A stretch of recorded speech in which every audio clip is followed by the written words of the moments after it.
Welcome back to RFM. Today we are installing a pneumatic power valve. Is it a good idea or a bad idea? What do you think? There's a lot of people who don't like these kind of valves, but there's some people who really do, just because of simplicity.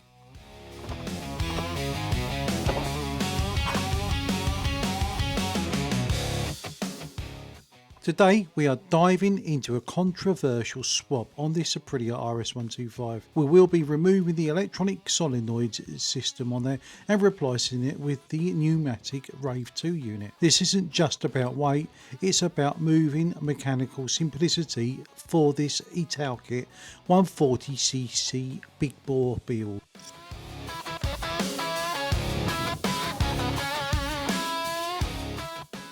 All of my Aprilia RS125s have all had electronic control power valves. I wanted to do something a bit different this time and try the RAVE 2 pneumatic system on there.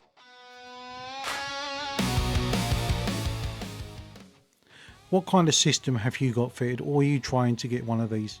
The metal spacer that is provided by Italkit is the most important part of the kit. Without it, the blade will more than likely take physical damage to the piston at high RPM.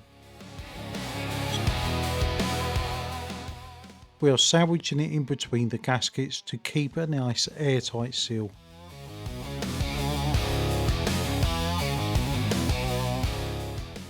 Installation is pretty straightforward. Just make sure you got the blade the correct way round and loosely do everything up by hand before tightening anything down. As for simplicity, this will win every single time. While I tighten the bolts down, I do like to test to see if the actual power valve does move without any resistance.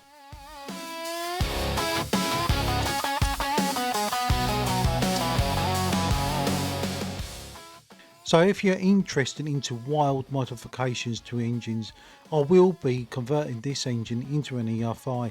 It's not a new thing, there are people who have done it in the past, and I want to do this myself just to prove that I can do it. I like the idea of having barometric compensation and a fully mappable injection and ignition system, not to mention that I can operate the power valve using a VVT system.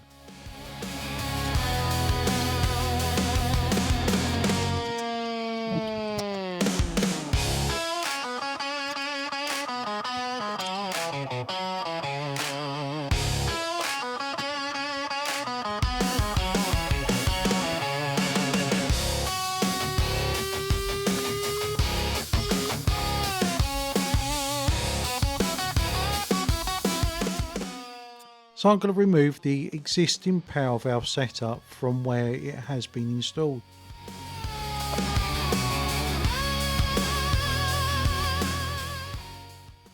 Reason I am removing it, it will not be used again.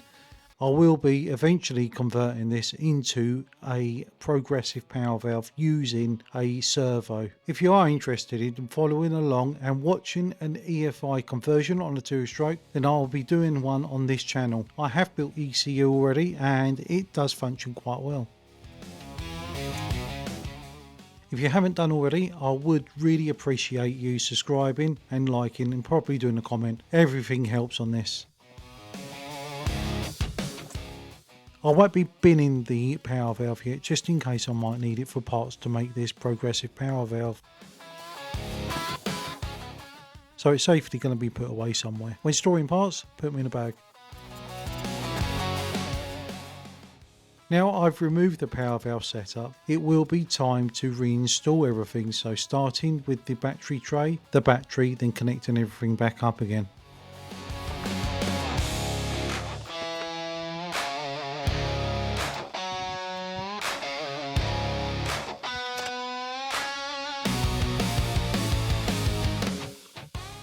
So there's a major disadvantage on this. It has lost its self-cleaning cycle, which was built in to the electronic system on there. The electronic system is quite precise. It will always open around 7,800 RPM and you will know it will be open. So with the pneumatic one, it's on exhaust pressure. It's not done by RPM.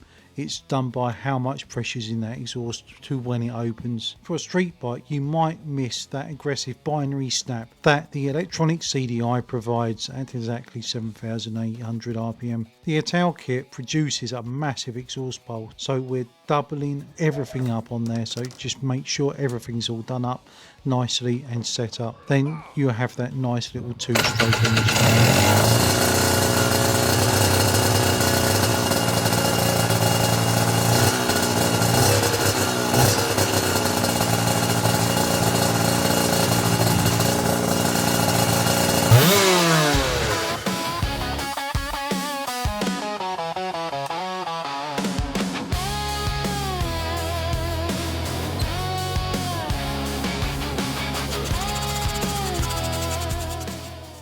Another thing what I didn't say that you probably want to do, you probably want to upgrade the Snorkel, so you got the larger airflow on there, and upjet to what it should be when you're running on full power. Don't forget to chuck in a BR10 EG spark plug as well.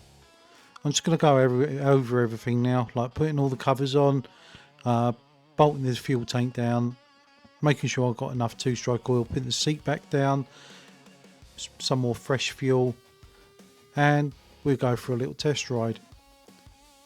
The plastics on this at the moment are not the best condition. I've got another set to go back on it, so you know, extra care will be done next time round when I put these on.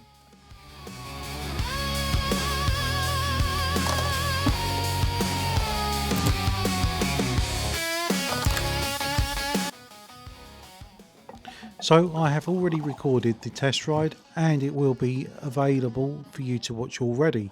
You can see this in the top right hand corner now.